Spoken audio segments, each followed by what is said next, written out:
Hi and welcome to the Indulge podcast with me, Roma Leishram. And like every week, I have someone super interesting on my show. This week, in conversation with me, is none other than India's first water sommelier, Ganesh Iyer. Ganesh, welcome to the show. Thank you for having me over. I am going to start immediately with the first question, which is on everyone's mind. What does a water sommelier do? So it's quite interesting that for a lot of people, way back in 2016-17, when I got certified from Domains Academy in Munich, Germany, people weren't ready to believe that this tribe exists. Mm-hmm. They said this is, today you have this lot of this self-made titles on LinkedIn, So true. chief Yeah. motivation officer, blah blah blah. So they said this is also one of those Oh God. in the list. And people would say, why would you need a water sommelier? Because हम तो पानी पीते हैं, we drink water. So what is so unique? So the industry as a whole, they knew what wine sommeliers are. So it's a very familiar territory, and also wine has a sense of romance. So you know that okay, the wine sommelier will explain about the intricacies of wine. So water sommeliers came into being with the advent of fine waters as a category. Now, to explain it a bit in detail, so fine waters are waters which are very, very unique in their representation. This uniqueness could be the type of minerals that water has, the place from where that water is sourced, the age of the water, because there are some waters which are almost 6 million years old. Wow. So there are multiple facets to water. Now, to determine these facets and explain, because even when you talk about mineral waters or spring waters, there are multiple characteristics of water. There is the minerality, there is the hardness, there is the pH level, there's a balance, there's a virginality. Now, to explain all these attributes, you needed someone who can explain this, and then based on these characteristics, he can suggest different types of food to be paired and different type of beverages to be paired with water. So, if I have to define water sommelier, a water sommelier is very similar to a wine sommelier, but where the path digresses is that in the case of a wine sommelier, he is in familiar territory when, let's say, you are into an audience or you have gone into a wine tasting session, and when you drink a glass of wine, you are able to relate, oh, this is vanilla base, or you've got a gooseberry finish. Now, that doesn't happen as a water sommelier. It's more of a in a very humorous way, it's a kind of punishment. If I tell the audience, like, can you smell the potassium? You think, dude, am I a born chemist? I'm not a born chemist, right? True. So, water sommelier is someone who is able to recognize, detect, and differentiate different types of mineral compositions of the water, and based on that detection, is able to suggest pairing options with food, with wine, or any other beverages, including tea and coffee. How interesting. Now, while your explanation of what a water sommelier does is largely, I think it is very chemical based. It is very scientific in that sense. Yes. But I'm saying, you're also bringing in a lifestyle element where you're saying it could be paired with food. It could become a proper, an art in itself, Correct. right? So beyond and above taste, what are the other things that you look forward to in water? Is there something to do with texture? Is there heaviness? I mean, what are the other characteristics of water that differentiate waters from each other? So you always have the sight, smell, and taste as similar to what a wine sommelier would do. Now, so when we say this, so what we all studied in school, right? Water is tasteless, colorless, odorless, and later on, after doing a certification, I realized that how false it was. Absolutely. So so water. A lot of people, for example, say you might have a very very sensitive taste palate, and then you can say, Ganesh, you know what? Say something in this water. You may not be able to give a technical definition to it, but you can really make out that this water. Let's say I'm in Kodaikanal, or I'm in Darjeeling. I'm able to figure out this water. This is not the water that I get in the city. The city water is very hard, or it's not very. I'm not happy drinking it. True. So the sight or the water. So when I pick up a water bottle here, like for example, so I see the water, I see the color. Is it completely transparent? Is there a kind of haziness? Then I look at the smell of it. This is again more for a water sommelier, now for a layman. If it's a high magnesium water, then I'll be able to get off flavor of a rotten egg. So that's what would be off flavor. So to identify this mineral attributes of a said brand, there are multiple off flavors. So sometime in the late 1960s, there was a German geoscientist. They figured out that every mineral will have an off flavor. Interesting. Because looking at the bottle, you can't make out whether it's Absolutely. potassium or magnesium. True. So there are multiple off flavors. Like you might find it very repulsive, like a open drain, a rotten egg, finely chopped onions, freshly grated mint leaves. So these are off flavors would determine that so and so. So if the water has so much amount of sulfur, so it has that when you pass through open drain, so then you know, okay, this is sulfur rich water. Now this is the only way in which we as a water supply, when you give an examination, that you are supposed to drink the water and write down the approximate milligram content of that said mineral composition, and therefore it's a painful process to pass the examination. So it's not a merry-making process I had when I was in wines. So yeah, so in that sense, you have sight, you have smell, and then you have a mouthfeel. As I said, the texture of it. Even for a water, will have a texture of a chalky texture. Will have very oily feeling to it. So if you have let's say if you're drinking a water called Shizuma from Japan, that water has one of the highest amount of silica in the water. Now when you drink that water, your taste or your mouth feel will have as if there's velvet, put into mouth. So every water will have a definite taste to it, a side to it. There is a water called Iskild from Denmark, I think. Yeah, Denmark. That water is supposed to have the highest amount of oxygen in the water. Now, when you say Ganesh, so what? Very elementary. So what? It has oxygen. Now, when you pick up that water bottle and you vigorously shake that water bottle, that whole liquid would turn into as if it's a bottle of buttermilk. Wow. Because of the high oxygen. Because that water, now these things are never, because of the fact that this world did not exist of fine waters, and therefore the world of water supply did not exist. But that's how varied and that's how in depth the segment is, and therefore the concept of sight, smell, taste, aftertaste applies to water as well, just like wines. Nice.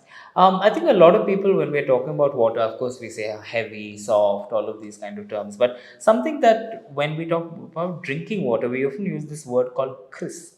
It has a very crisp taste, right? I think there's no other word to describe that water. It's like a refreshing. It's a sharp taste that you get sometimes in water, not necessarily chemical, but very fresh. So what exactly are we tasting there? When you taste water, firstly, water ought to be tasted at the base room temperature, right? Not chilled, yes. When you chilled, also you can get crispiness, but that crispiness on account of the fact that the water is chilled. True. That's a different aspect. True. But many a times, so if you ask me point blank, then what could be the reason? I actually need to know as to what is the domination of a particular mineral to bring that crispiness. Unlike a wine sommelier who would drink it probably on one or two glasses and then you can make out. In the case of water sommelier, it's much more longer because of the fact that it's very nuanced. Got it. Because it's very nuanced. So a lot of my hotel GM friends, they think, okay, ये पानी P के दिखाओ, drink this water and tell me what water is. And they do a lot of fun. They put RO water and mineral water, make something. I say, hello, I'm not falling into this trap, and I'll admit that I can't make out, and I need time. I need time, I need taste, and it over a period of almost a day, then you figure out, okay, this water, because firstly you need to there are a lot of prerequisites to get into water tasting. So in a closed room where you don't have body perfumes, controlled environment, you need to go in, and then you taste and flavor, and then you come to a relative conclusion that this is water is. You can't say that, okay, you drink this water, oh, this is Evian, oh, this is Vin, this is San Pellegrino. That's very difficult to do. Relatively, you can say from the mineral domination that this water is rich in magnesium or this water is rich in bicarbonate. So there is a likelihood that this could be this brand or this brand or this brand. Got it. Interesting. I'm in conversation with India's first water sommelier, Mr. Ganesh Iyer. My next question is with the brand that you work for, Veen. Right. Now, they are from Bhutan, as I understand. So the brand is Finnish. Okay. It's an international brand in the international market since 2006. But their waters are from Bhutan. So we have one more spring water source in Bhutan. Okay. We call it the last Shangri-La on earth. Okay. So yeah, so this is bottled in Bhutan. Nice.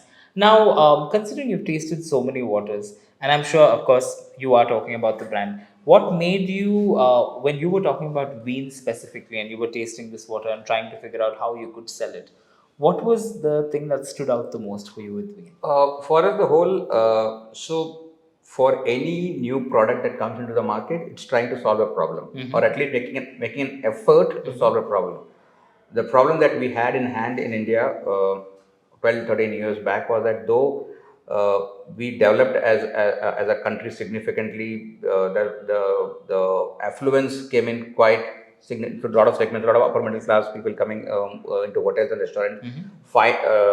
Eating out was, it was no longer eating out; it was going for experiential dining. Absolutely. So when that happened, what I realized, or what we realized, that there is one thing that is starkly missing, is that all hotels, leading hotels, in all their glitzy environment, or the nicest culinary tables, they had an ugly looking plastic bottle, and it was an eyesore. It's an absolute eyesore. That, and one would realize that how could anybody around who has some sense of aesthetics is not able to make out that this is it's an odd man out, doesn't fit. And we felt that because of the fact that India had people consuming in premium alcohol brands, champagne had taken off back in the days.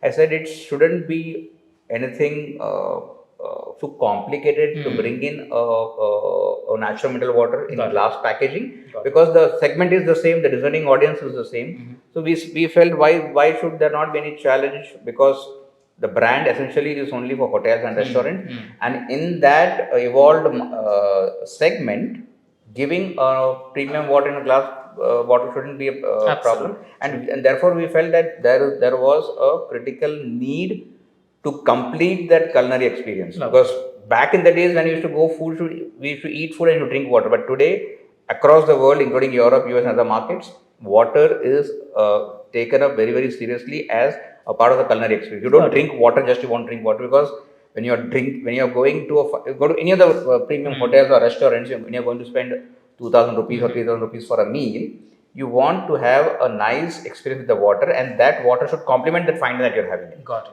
So that's when in 2012-13 we felt that we need to get into the market, because there's nobody here. And in that context, Ween was the first brand in India to do natural mineral water in glass packaging. So before us, people did not believe the notion that you can sell premium water.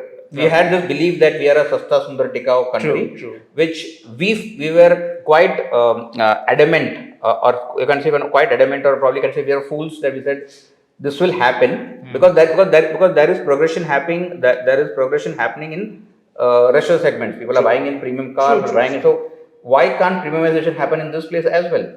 So the assumption of the hotel industry was that this won't work. But fortunately, to us, we have great food and beverage managers and general managers who believed in us. Like I was talking about Mr. Ganesh, whom we met at Radisson. So like him, there are quite a few, like the gentleman called Sanjay Patti. There are many, many people. There's one gentleman from Oberoi, Mr. Virendra Razdan. So these people were the ones who believed that yes, India is ready for glass. At the most, what consumer will refuse.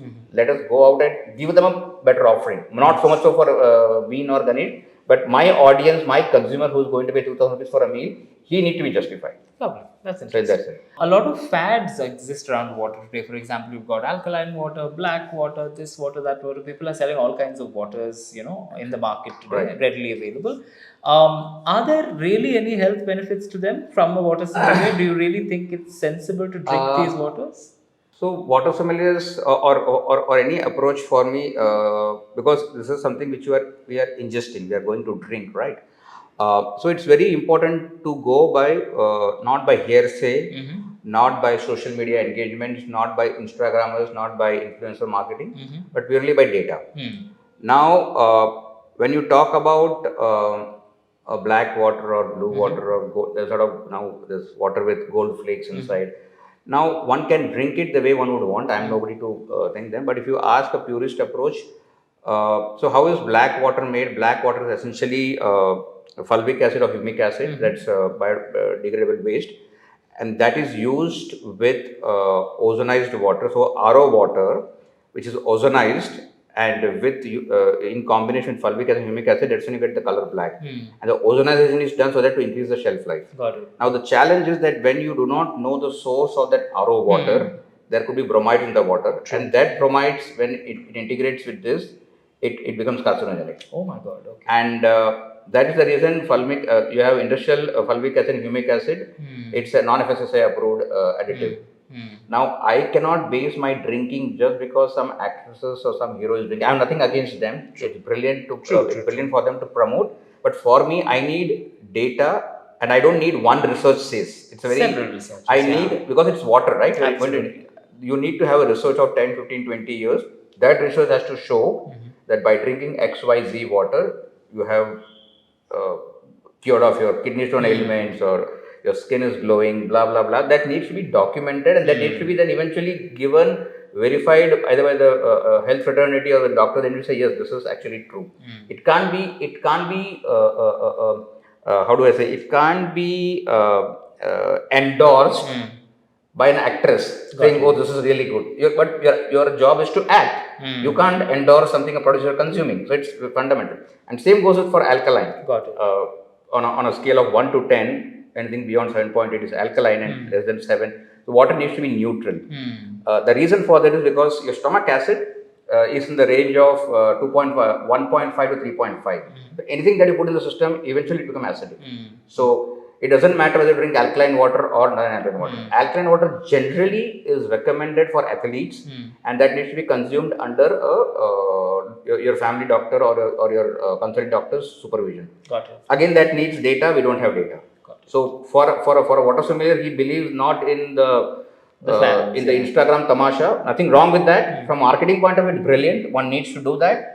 Coming back to the main aspect of what you expect to do from what is the purpose of you consuming it for, there may be some betterment for you to consume that. So in that context, there isn't any betterment which is data driven. Got it. Got it. I hope it's on a bit elaborate, but I thought that Absolutely. That's the kind of answer I was looking for. My second last question to you before I get into the rapid fire is, of course, do you really see a future where across India we'll have experiences of pairing multiple course meals with different kind of waters? Do you think that's the future that we'll see? You would say, I wouldn't say immediate future. I'll tell you where my lament is. My lament originates in the fact that in today, though we have become affluent, the spending capacity of people have increased.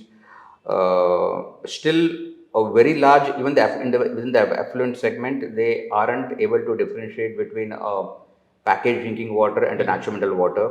There's a struggle. I see some of the best fancy cars on the road, and when they open the door, I see ugly looking plastic bottles. Of course, it's their choice; they can drink whatever they want to drink. I'm saying, but because they are affluent, and I would like to believe that they have seen the world. So globally, people consume products, the affluent segment, they know what is good for their health, and they would consume that product. That's one count. The second challenge then comes in once you explain them what's a natural mineral water, and of course, this conversation is directed to a certain segment of people who can afford. This is not for the man on the street. And then you move that, okay, I'm consuming natural mineral water. I want to consume, but again, I consume natural mineral water. Am I consuming it from a industrial grade glass bottle, or I'm actually consuming from a food grade glass bottle? So when you said I have to break some fat, so this is also, so for me as a water sommelier, I have to do less of information passing on, and I have to fight a lot of misinformation. That people in the Indian context, they believe that when the government said move from plastic to glass, the typical mindset that we have, and naturally so, that we said, okay, let me go to the cheapest glass bottle. So people do not realize that today a very well-known brand of mineral water that's there in the market is a natural mineral water that's sold at 60 rupees. So people do not think even for a second that if that plastic water bottle, a premium glass natural mineral water plastic bottle is available for 60 rupees, how on earth can a glass bottle be available for 40 rupees? It just beats common sense, which is a superpower. It's no longer, not everyone has it. So the one who doesn't have it, he has to endure. So that being the case, so we are fighting a lot of misinformation at this point of time. So to figure out that when would the water pad menus come in, we would need more people from my tribe in this segment. Why there aren't many? Water doesn't add a sense of romance. You can't be putting it on Instagram. You would be happy to showcase the Shatapetrus, the great grandson of Shatapetrus are coming, or blah blah blah, and all the vintage vineyards are coming. That doesn't happen with water. And because of that, the lure to study more about water is more academic, not so much so for people to take it as a profession. To ask whether there is a future, definitely, because just like every aspect of food and beverage trends that's being replicated in Europe and US comes to India, this trend will also happen. The moot point is, when will it happen? I think at least not for the next 5 years. For the next 5 years, we are just trying to educate people that for people who can afford that, you drink natural mineral water. Going out, insist on getting natural mineral water in a food grade glass packaging. Don't drink water from any glass bottle that's offered. Always ask them that how good, because so for you, if you ask Ganesh, how do I make out if this glass water is good or not? We wouldn't. You can't make out the looking at the glass bottle. Absolutely. So any glass bottle which has a very shabby, dull appearance, you can straight away say no to that bottle. For water bottles, categorically, it should be a clear glass bottles. As simple as that. So yeah, so another post 5 years, I will hope. Let's hope. There'll be more people joining in the. I think it's a very healthy future to look forward to, and I hope what has become that. How do people become water sommeliers? Could you share a little bit about that? Yeah, so first and foremost, unlike a wine sommelier, one needs to have a deep interest in understanding how water as a beverage is. So one needs to be literally be either be fascinated with water, or in my case, I need to be honest, I was not fascinated with water. It's just that I had spent almost 10-15 years promoting water brands, and then I needed a validation or technical validation for me, and therefore I took up the water sommelier course, and then I realized that this validation is life changing. I know, true. So for people who like to do a water sommelier course, first of all, they need to be in love with water. Got it. But not there aren't. I don't know of anyone else in my industry who has worked with 7 or 8 water brands. Probably I'm the only replica available. So that being the case, unless until you have a deep desire to understand water as a beverage, or what all magic can happen with water, they can then take up the course. But other than that, if you are going to take it as a fad, I'm likely to believe that excitement will have a watered down version very soon. So. Cool. Yeah, that's nice. it. Okay, so it is a serious you need science. you need to be seriously be amazed by. Lovely. You need to be in love with water, as if I had to put it succinctly. You need to be loving water, otherwise it's not really. It's not your cup of tea. Not your glass of water. Not a glass of water. Yeah. Super. Okay, I'm quickly going to jump into the rapid fire. Now, Sure. This is rapid, so you have to answer on the spot. On the really spot. fast. Yeah. Okay. First question is: how do you prefer to consume water? I boil my water and I drink it. That's it. Room temperature, hot, what? Warm. Warm. Lukewarm. Out of all the waters that you have tasted across the world, across your sommelier experiences, which is the one that caught your attention just simply because it blew your mind? And such? What caught my attention, that unfortunately that water is no longer in production, is a water called Svalbard, from the Svalbard region up in the North Pole. It was a fascinating effort of human effort of somebody, gentleman who started that brand was Jamal Qureshi. Like, I doff my hat, like to take that kind of effort to make that product. So the story goes that, and the reality is that when you bottle Svalbard, you travel. You actually go on almost a 10-12 day expedition. Wow. You source the icebergs, you get to harvest those icebergs, bring them back to the shore, and then bottle it. So from a bottling point of view, or from a sourcing point of view, it was one of the most tedious effort taken, and that shows commitment and that shows intent. So that's a fact. So I keep sure out of respect, actually amazing how can somebody have that kind of commitment to make sure, and it's a beautiful looking bottle. It beats champagne bottles hollow. It's such a stunning looking bottle. So that's something which I always look up to that as a brand. When it comes to consuming natural mineral waters, every water is very, very unique. So if I would like to consume a water that's rich in calcium, you have Wien here that I consume because it's rich in calcium. If I'm sitting in a fine dine environment, and if I'm having a seafood salad, then I would have this brand of water from Spain called Vichy Catalan, the company that makes Vichy Cosmetics. Yeah, so every water is unique, and yeah. How nice. Okay. In your travels across India, where have you tasted the most freshest tasting water? Naturally, at source. A part of Uttarakhand, just a part of Uttarakhand, not the entire Uttarakhand. It was a stream, very, very deep. It was, I wouldn't remember this place. It's not where the touristy people go. So when you say this as an extension to this, because there are very few parts in the country where the water quality is really good. So in that sense, a very minuscule part of Uttarakhand. It's not habited currently, where the water quality is really very, very good. Lovely, nice. So I would say that of whatever that I have traveled in that sense. According to you, we store traditionally in India. We store water in multiple kinds of vessels. There are copper. Some people do it in clay, whatever, different options. What do you think makes water taste the best? Storing it in which vessel? Copper Okay. as well as in clay pot. Both. Matka, what we call in Yeah. India. Both of them are. So that makes the water safe to drink. Nice. So don't expect anything more from the water. It's safe to drink. If you had to add some sort of a flavoring to make water more interesting, and since you're a sommelier yourself, it could be flavoring from across profiles. It could be metallic, it could be mineral, it could be whatever, some naturally occurring substance. What do you think would enhance the experience of drinking water? Any one particular flavor compound? I would add a bit of a sodium to it. Okay, you think sodium brings a nice little kick. On that wonderful note, thank you so much for coming on to the Indulge podcast. As before we go, I'd like to remind all our listeners and viewers that you have to remember at every given point that the water that you're drinking has always been here. No new water has ever been created. It's millions and millions of years old. And don't forget to have that glass of water because it's really important for you. Stay hydrated. Thank you so much for your time. Thank you. And this has been Roman Lishram on the Indulge podcast. Have a good day.